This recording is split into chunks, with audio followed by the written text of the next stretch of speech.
Greetings, friends! Wandingruska here, and this is the weekly Russian Ukrainian War update for the week of August 19th through August 25th of 2024. And if you want to continue receiving these weekly Russian Ukrainian War updates, be sure to subscribe to my channel. And this week we continue receiving a lot of updates, a lot of interesting updates along most of the front. And we're going to talk about the Pokrovsk direction, and specifically we're going to talk about the Battle for Novogrodovka.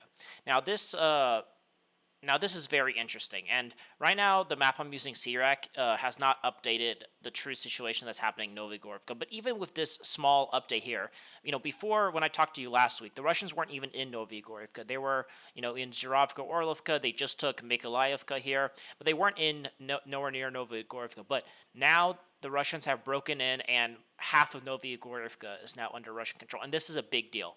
And this is unlike any other of the villages they've been taking so far. This is a fortified fortress. The Ukrainians had very good positions here. They had a bunch of terracons right here to give them a natural height elevation. They also had a bunch of high-rise buildings, which make up the most of Novogrodovka right here. And however, despite that, the Russians have somehow managed to been able to clear these high-rise buildings within just a week. Usually, what we've seen in this war is that when the Russians attack a fortified, high-rise citadel, like we saw in Volchansk, the Russians take maybe 2-3 months to clear a town like this. But this is, I wouldn't be surprised if within a week or two, Novogrodovka completely falls to the Russians. So this was a very quick advance, and this bodes very poorly for the Ukrainians, because with Novogrodovka falling, then it's just, then the battle for Pokrovsk could really start. But right now, as I mentioned last week, these are the three towns that are the main defense before they could reach Pokrovsk: Gordivka, Novogrodovka, and Selidova. If they take Novogrodovka, they could not only, outflank Selidova, they could also outflank Gordivka. So basically, taking the middle of the three towns that hold the defense is basically like puncturing in the middle of the defense and then going behind the two other towns. So let's talk about what happened. So the Russians have broken through into Novogrodovka and have captured most of the eastern high-rise building areas. It looks like what happened was that the Russians went along the rail line and started attacking from here and entered it from these directions here. And from what sources have said, that most of this area has become under Russian control, this big high-rise citadel. Not only that, the Russians seem to have also moved from the south here and have entered this residential area and are battling for this southern residential area right here. And we also have gotten word that from Ukrainian sources that the Russians have captured the Novogrodovka government center, the Rada, this area right here. And this is where the city government meets. So they've captured this. And now, right now, you might be wondering, well, if Syriac is already showing this much progress, what is the actual progress? Well, let me show you a few maps from various sources here. Here's the first source. These are from various other sources. Usually I use just Rybar and Syriac, but these are from other sources that I sometimes look at. So as you can see here, this was an update today. And, I can't really draw here. But anyway, you could see that according to this, the Russians are reaching this kind of intersection of the rail line and have taken more of this. You can see more progress under the Russians in this area. And then if we look at this area right here, we can see that the Russians have cut Novogrodovka in half. According to some optimistic pro-Russian sources, the Russians have reached this area right here and have cut Novogrodovka in half, and that some pro-Russian sources show them running up here and then also capturing this area right here. So according to some, right now the Ukrainians that are in this Terrakon and this southern residential area have been cut off, and then right now the Russians are probably trying to reach this intersection here, and oh man, I'm sneezing because there's so much progress.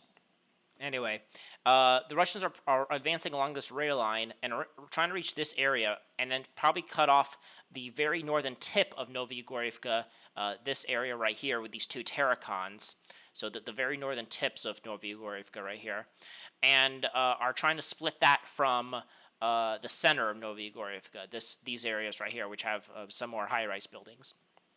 So it looks like the first high-rise building sections of this area are being conquered, and then this area right here is now going to be the focal point for the next week here. this area right here. And then also, I have no doubt that the Russians will probably also clear this residential area here, and then the Ukrainians will have to fall back to the Terrakon right here. So the battle for Novogrodovka is going very strongly for the Russians, and we'll see. We saw we have a bunch of geolocated footage of the Russians moving along this, entering some of these high-rise buildings and trying to clear them. We saw some footage of the of a Ukrainian tank, I think somewhere here, trying to drive to shoot the Russians here, and then they got hit by an RPG, which is short range. So this is very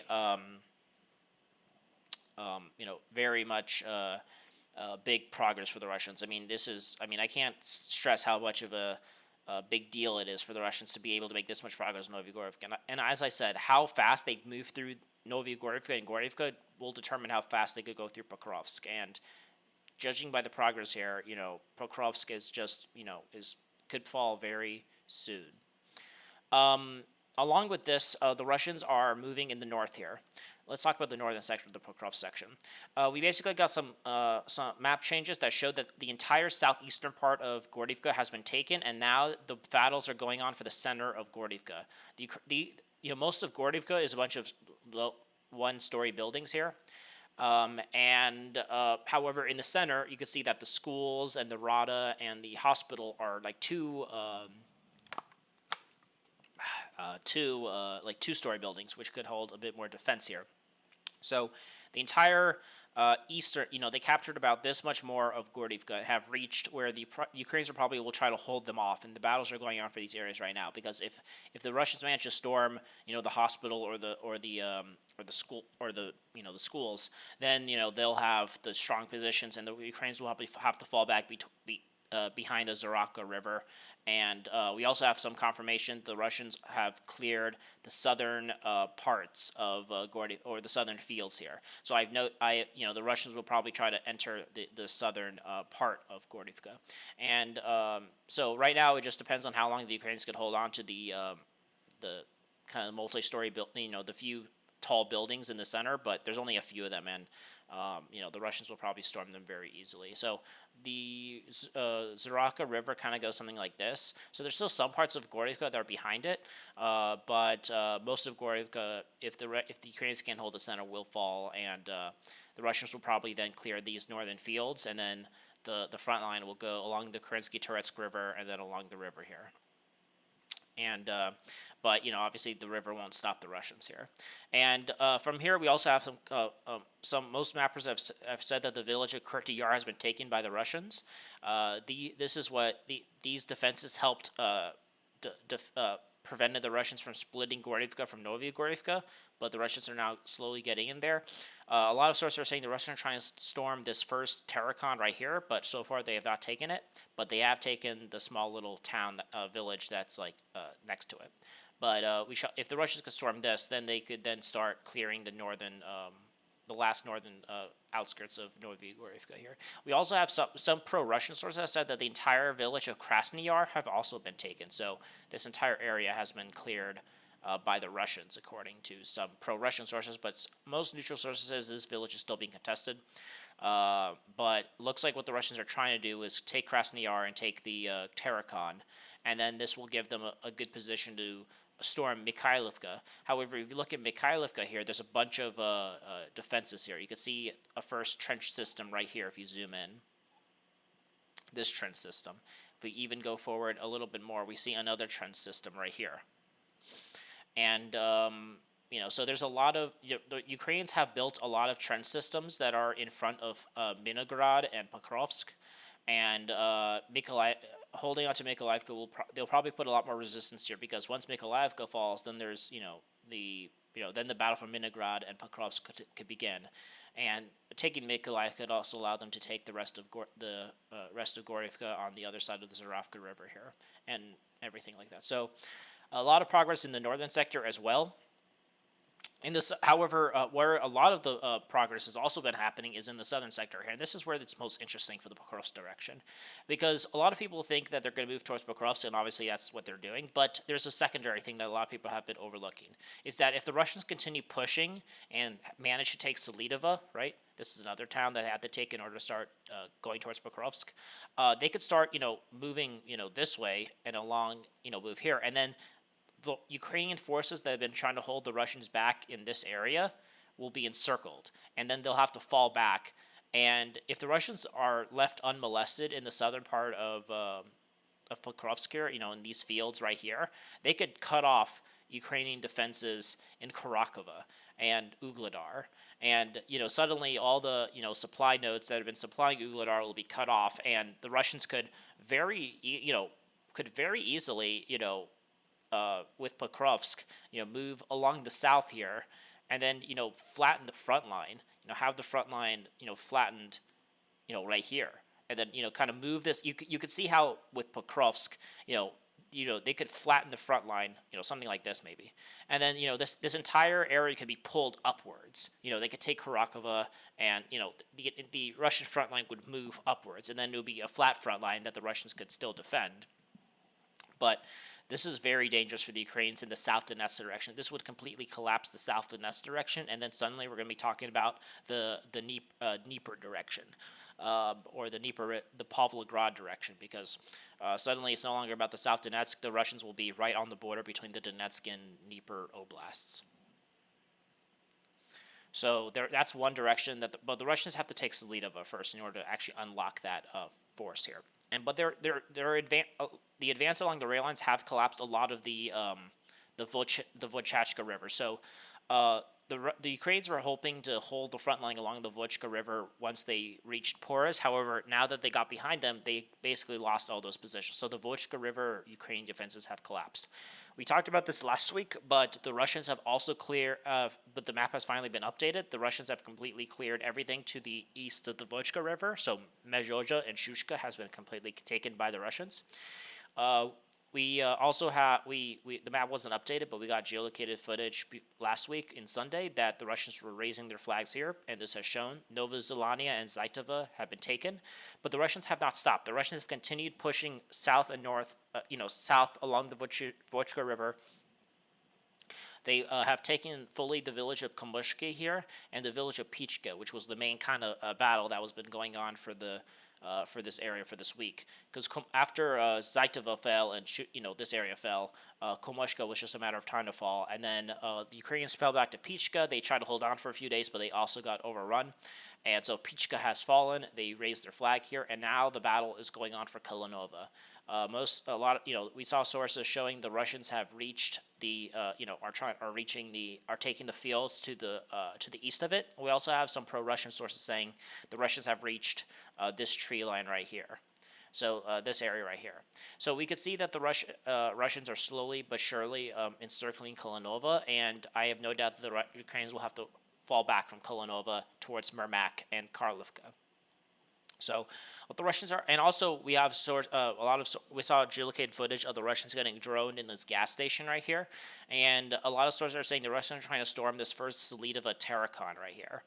And if they're able to take this Terracon, this gives them the height advantage. Well, not the Ukrainians also have another Terracon, so they're at equal heights. However, the Russians will have to take this so they could actually get into equal height distance with the Ukrainians in Selidova.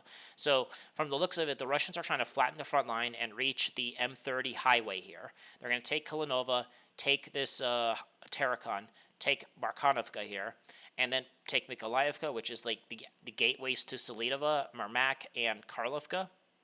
The front line will then kind of flatten, because then, the Russians have their eastern flank. At this point, the Russians will have their eastern flank still defended because of the Russians that are in Yasna Brodovka and Nitailova and stuff like that. Once they reach this line, though, the Ukraine, they no longer have the eastern flank to defend themselves, so they can't continue marching along the Vochachka River because the Ukrainians could outflank them from here. Along with this, they have a very strong position in Ukrainska here with a Terracon and a lot of high-rise buildings. So from what my gathering is that the Russians will try to take this Terracon with Mykolaievka, Murmak, Karlovka, and Kalinova, have the front line be along the M30 highway, and from that point they'll start storming Selidova, and and that's where after that's probably where the Russians will go from there, because they need to take Selidova in order to continue pushing toward to cut off the entire South Donetsk direction here. So a lot of changes in the along with this, we saw the Russians are starting to push in Karlovka itself. We saw the Russians entering these dachas right here. So, on the eastern side of the Vocha River right here. So, a lot of changes for the Russians in the Pokrovsk direction. Now we're actually going to talk about where the Ukrainians are on the attack, which is the Kursk direction here. The front line has somewhat stabilized. It is not, the Ukrainians are still on the attack. It is not completely stable, obviously, but the progress is every week is going down and down here. So let's talk about all the directions of the Kursk direction here. Where the Ukrainians have had the most success is, as I mentioned, the Ukrainians are trying to encircle the city of Kornovo here. And to do that, they had to take it from they've reached the outskirts of it, but direct attacks on it have failed. So they're trying to encircle it. And to do that, they have to go to the south and north. Now, one thing the most success they've had is in the south. The Ukrainians have captured the village of Snagnosk and Borokovo, and basically have taken these 4 villages and are now using this as the new kind of front line. And they're trying to push towards Gluvoshka. And as we mentioned, the Ukrainians have knocked out a bunch of bridges along the Sem River here, and so they're trying to push up to this river right here and try to clear out everything to the south here. And it seems like they're trying to push from the east here, but then after that, they're going to try to attack directly from the Sumy area.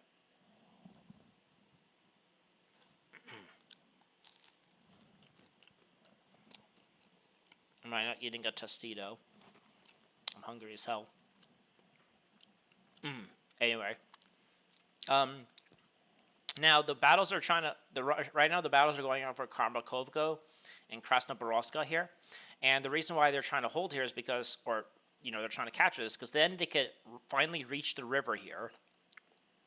And then they could then use the river as a kind of defense in the west as they move up along these forests and try to reach Koronovo from the south here. So the Ukrainians are in a good position to start attacking Koronovo from the south because they've taken Sagnosk. But the Ukrainians are also trying to push towards Gluvoshka here. So, it's kind of like where will the Ukrainians concentrate? That's the big question. So, we'll have to, the Ukrainians are making small progress here, but now, will the Ukrainians focus more, go to the north to try to encircle Karanovo, or will they continue trying to push along the river towards Gluvoshka? That is the big question. Along with this, there's been a lot of sources are showing that Kornovo is kind of split in two. The Kornovo on the northern bank of the river and Kornovo in the south, and there's been some footage of the Ukrainians entering Kornovo in the other side of the river here, but then getting attacked and thrown back. So, the Ukrainians have the ability to reach this area of Kornovo on the other side of the river, but they don't necessarily could hold their positions here, so they continue falling back here. And so in order to actually encircle them, they're trying to encircle Kornovo from the north here.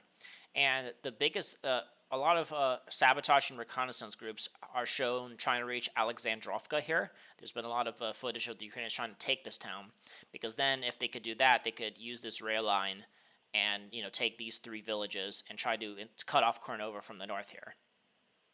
However, the Russians threw the Ukrainians back, and so this area, like between Kornovo and Suchka, is a big gray zone, because this is where the most of the Ukrainian reconnaissance and force is happening. A lot of sources show the Ukrainians reaching Anastadovka here, but then getting droned and falling back. So it's a bit of a fluid front line, this area between Kornovo and Suchka here.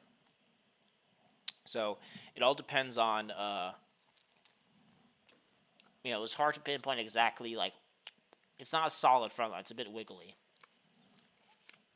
So, but however, in terms of the northern direction for Kornovo, the biggest battles are going on for Olovka. This week, we saw geolocated footage of the Russians being here and also the Ukrainians. So, this map shows Olovka being under complete Ukrainian control, but today we got geolocated footage of the Russians being in here. So, Right now, the Ukrainians and Russians are battling over this town because Olivka is the key to the Ukrainians trying to encircle the Russians in Kornovo. So this is, we have a footage of the Russians in Kornovo here. So the Russians are trying to hold positions here, but, the Ukrainians could use a lot of vehicles to try to bypass them. But then, again, it's very hard to establish a continuous front line here. So this is very fluid in this middle section. Where the Russians are also, right after the Ukrainians took the town of Suchka, which was the biggest gain for the Ukrainians in this Kursk offensive, they are trying to push the front line towards Bolshoi Soldovsky here, which is the next big town that the Ukrainians want to reach. But they need to continue pushing away from Suchka. Now, in the north section, the Russians are foiling that by the town of Myla Lonovka. So there's this former women prison colony, I think right here.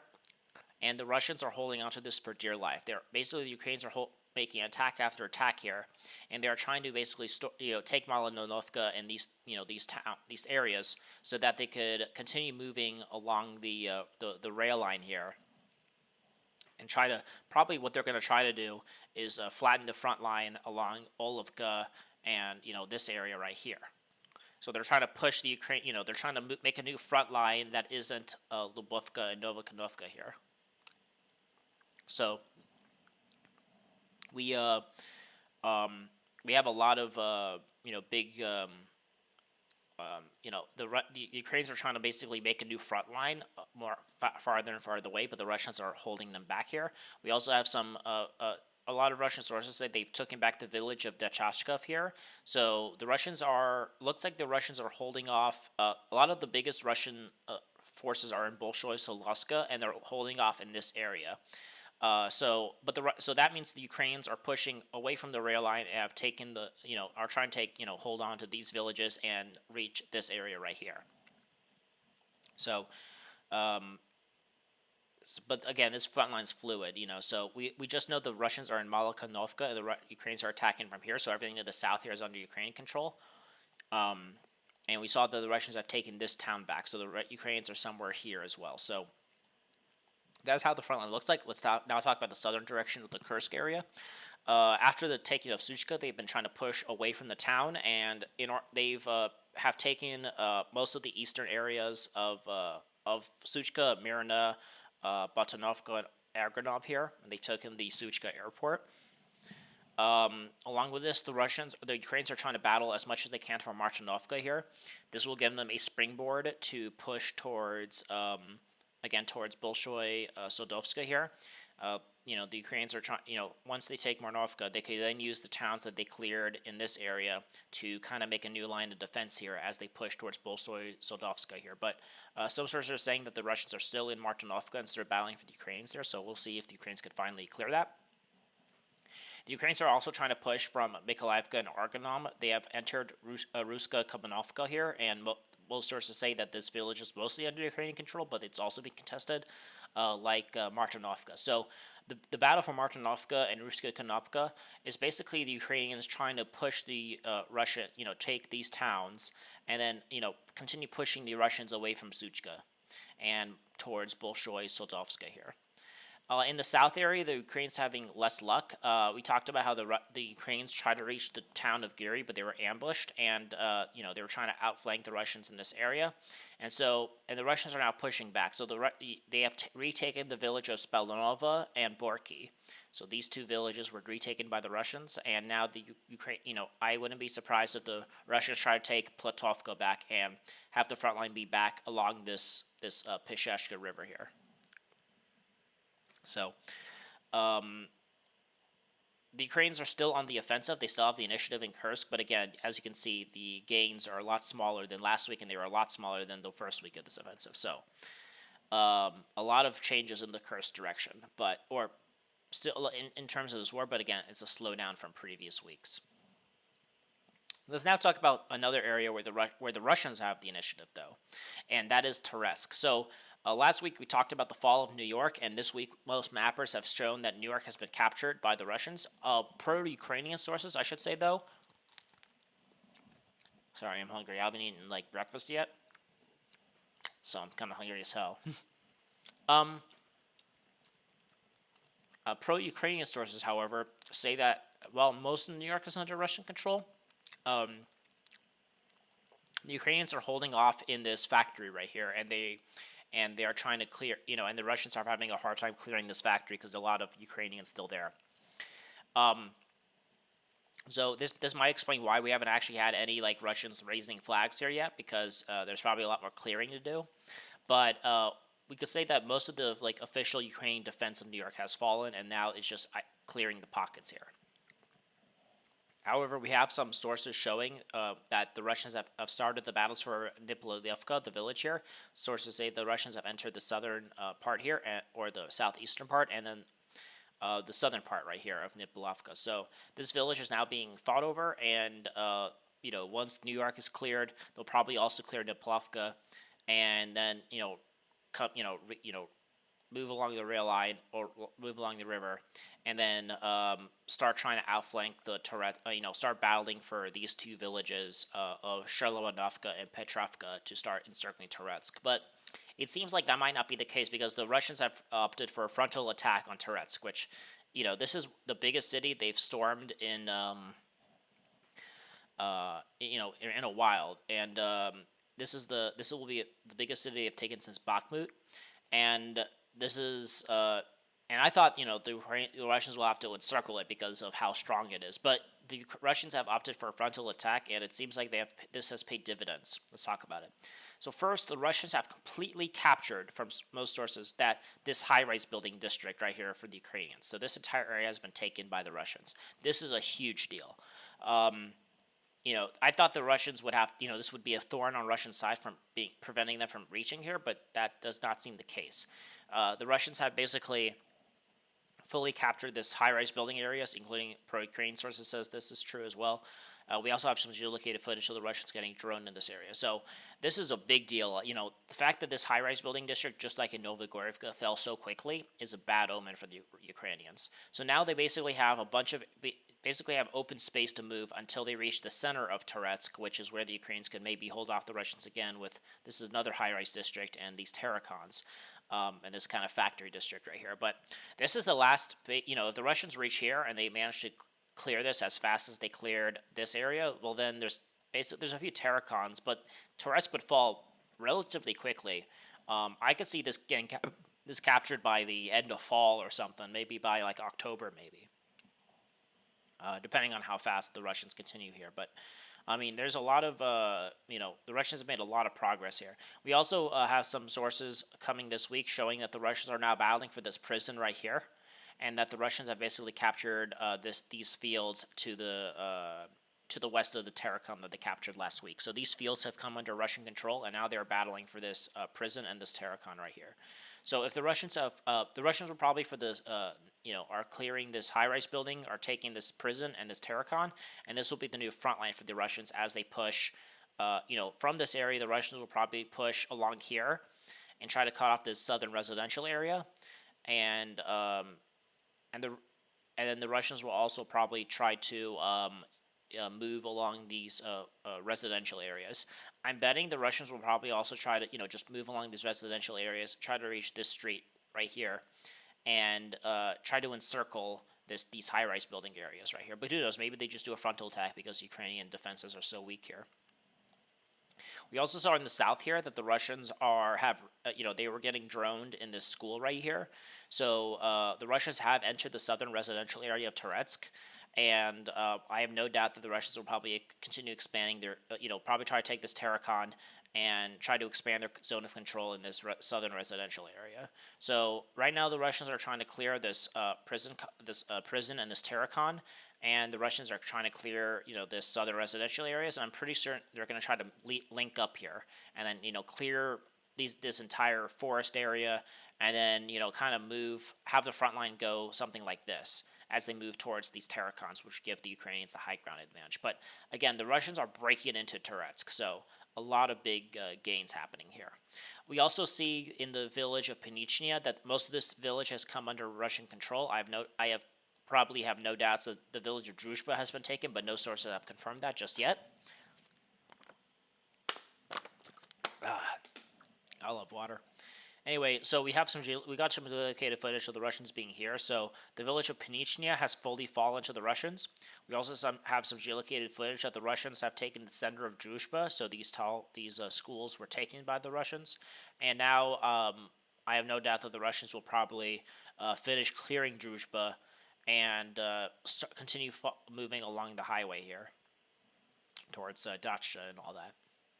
So a lot of gains in the Tourette's direction. This is a very big area that the Russians are making breakthroughs in.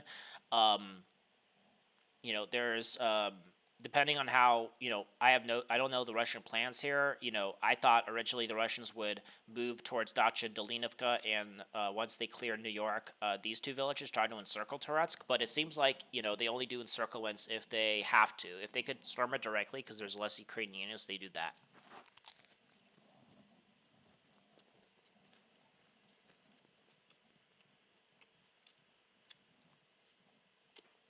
So there's a lot of big changes happening in Touretsk. So, because if Touretsk falls, then this unhinges the entire main Ukrainian defense line in Donbass. Because if Touretsk falls, then they could start moving and start doing the same thing in Konstantinovka, and then do the same thing in Druzhbika. So this is a very big deal. So, because again, this STD line is the main Ukrainian defense line in Donbass, Slavyansk, Touretsk, Druzhbika. A place where the Russians are also pushing is in the South-Donetsk direction. The Russians are battling very heavily for Konstantinovka. This map is also not updated yet, but there's been a lot of big changes. It seems like last week, this happened last week as well, but it seems like a lot of the big updates happened on Sunday, so so the Russians have cleared the entire eastern part of Konstantinovka, and now the battles are going on for the center of Konstantinovka. So this week the Russians have cleared this area of Konstantinovka, and now the Russians are battling for the where there's like multi-story, like two-story buildings here. So the Russians are now in the center of Konstantinovka. In the south, we have confirmation. We saw the Russians raising their flag in this area right here. And it looks like in this area, so the Russians are clearing these farms to the south here, and some sources are saying the Russians have also taken these farms right here. However, these farms right here are under Ukrainian control still. But if these southern farms have been captured, this means the Russians could then attack the center of Konstantinovka from the south here. And pro-Russian sources are saying that these entire fields behind the highway have been taken by the Russians. So if we look at kind of the front, it kind of looks like this. And so now the Russians are going to be storming the center of Konstantinovka from two sides, and maybe from three sides. And what do I mean by that? Because the Russians have launched an attack and have reached the dachas of the north here. So the Russians have attacked and disembarked in these northern dachas, and so the Russians are trying to clear these dachas at this very moment. We don't know the extent of it yet, but if the Russians manage to actually clear these dachas and right here, then they could start attacking the center from the north here. And so, and if the center of Konstantinovka falls, then it's GG, well played. The Ukrainians will have to just fall back to the western part, and it'll be like just the last, it was only a matter of time. They could only, make the Russians, because they could hold to the center and, with proper troops, because this has some good buildings for defense, but, it's not going to be, it's going to take a lot longer for the Russians to, once the Ukrainians lose that, it'll be a lot harder for the Ukrainians to hold on to the rest of Konstantinovka. So, the Russians are storming the dachas. A lot of sources are saying that everything to the this area is trying to be clear at this moment. So, and once they do that, the Russians are storming the center, and then they could reach. Once the center of Konstantinovka falls, then it's basically the end of the battle for Konstantinovka. Also, the Russians are making big progress along the fields here behind the highway. We talked about this last week, but the Russians have taken this area right here. Some sources are saying the Russians have taken this strong point right here. And so basically what we see here is that everything to the south of this highway up to this point has been taken by the Russians. And so now that the Russians have physically cut this highway, the battle for Vadana is probably going to start. The Russians, Vadana is probably the easiest thing to take here. The Ukrainians have a strong position in this coal mine. They also have strong positions in this coal mine right here. But Vadana is mostly like flat one-story buildings here. So I'm assuming the Russians will continue pushing and try to reach the village of Vodana, and cut off these two mines from connection here. Try to take these two villages right here, and again, the whole purpose of this is to cut off Ugledar, which will probably be stormed in the next coming months, probably in the fall and winter of 2024. So a lot of progress in the South Donetsk direction as well. One thing as we talk about the rest here is some sources are saying the Ukrainians are gathering resources to do an offensive in Zaporozhye again, except this time they're trying to focus on Zaporozhye nuclear power plant. And so we have no changes on the Zaporozhye direction, except some confirmation that the Russians have the village of Lyshovska here, so that it gives them a little bit of a better position in the west of in the east of Orekov. But besides that, there's been no really changes on the Kherson or Zaporozhye directions, but just kind of an update that the Russians might or that the Ukrainians might storm this area, which might be true. Kursk might have been just a diversionary attack, and so we might expect some attack somewhere, probably in Zaporozhye, but it could be anywhere. So, we'll see. There's also been some changes in the Chasov Yar direction. This has been a pretty quiet front for the last few weeks. However, we have some geolocated footage that the Russians are expanding the bridgehead in the Novi district. So the Russians have confirmed to have a presence here, and they have captured this area of the Novi district this week. So the Russians entered the other side of the Sovietsky Donetsk Canal, a few weeks ago, but now they have expanded a bit. And it seems like the goal is to reach the center of Chasov Yar here and take the entire Novi district here and have this be as a front line here. So, but again, the clearing of the Novi district has taken a lot longer, and reaching this where the Ukrainians have a factory, they have a bunch of high-rise building areas here. This will be a lot harder to take the center of Chasov Yar. So, right now the Russians are just focused on having just a bridgehead on the other side of the Sovietsky Donetsk Canal here. So. The Russians are making slow progress in the Novi district. The Russians are also trying to clear the fields near Klishevka here. We have some geolocated footage of the Russians being in this area right here. And so basically the Russians have taken this area right here. So the fields to the south of Ivanivka are being taken. And basically the Russians are slowly but surely trying to push the Ukrainians out from this side of the Sovietsky Donetsk River, or Sovietsky Donetsk Canal here. So the fields to the south of Ivanivka are being taken. So something like this has been taken. And so, and a lot of sources are saying the Russians are trying to push down here and clear this forest right here. And so, as the Russians push from the south here, this will put the Ukrainian positions as they try to hold on to Klishevka and Andreevka in a very precarious situation. There's been no really big changes elsewhere here. Let's see.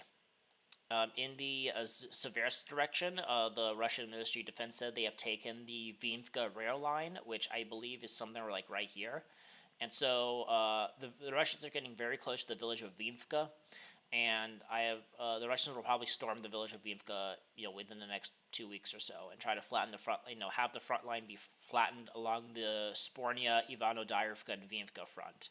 Now the Ukrainians still have some positions in the hills to the north here, so they, this is not the best positions, but in fact, according to Syriac, Ivano-Dyrivka is now back in the gray zone because the Russians had to fall back, but most sources aren't saying that. Most Russian sources are saying that the Russians are still fully in control of Ivano-Dyrivka, but right now the Russians are probably trying to focus on Vimka and have this be the new defense line here. In the Kupiansk-Liman direction, the Russians have cleared basically the eastern part of Makeyevka here. It's just right now what the Russians have to clear is the western bank of Makeyevka here, and if they could do that, then they could solidify themselves and start moving to the south here. It's towards Nevsky. But again, the battle from Makeyevka is still ongoing. But basically, everything to the east of the Zhirbets River has been taken by the Russians. However, also here, the Ukrainians are pushing and trying to maybe put some pressure for the Russians attacking Makeyevka, and they have captured this area right here by the 3rd Azov Brigade. So they're trying to put some pressure on the Russians that are on this section of the river here. So the Ukrainians are trying to put pressure. The Russians are putting pressure. Where the Russians are also putting a lot of advancements is in the Kupiansk direction, specifically in Peshana. So this week we saw a lot of sources showing that the Russians have taken this area of Peshana, and this is, again, the Russians are making a lot of progress in this area. Well, not a lot, comparatively speaking.